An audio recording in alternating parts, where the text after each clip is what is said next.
Hello viewers, আমি আজকে আপনাদের দেখাবো কিভাবে আপনারা উইন্ডোজে স্ক্রিন ক্যাপচার করবেন।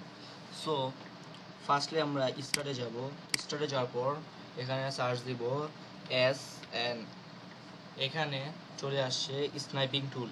সেই স্নাইপিং টুলে আমরা মাউসের রাইটে ক্লিক করব, ক্লিক করার পর এখানে আসবে সেন্ড টুয়ে আমরা ডেস্কটপে ক্লিক করব।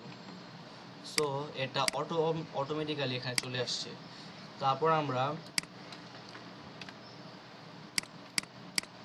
তারপর আমরা স্ন্যাপিং টুলে ক্লিক করব। ক্লিক করার পর এখানে আপনার বিভিন্ন শেপে আপনি স্ক্রিন ক্যাপচার করতে পারবেন। এখানে যে free form snipe, rectangular snipe, Windows snipe, full screen snipe.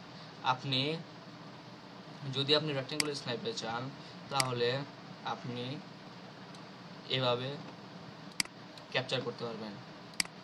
আবার যদি আপনি ফুল স্ক্রিন স্ন্যাপ করতে চান তাহলে আপনার ফুল স্ক্রিন স্ন্যাপ হয়ে গেছে। সো এভাবে আমরা আমাদের উইন্ডোজ স্ক্রিন ক্যাপচার করতে পারবো। So friends, good bye.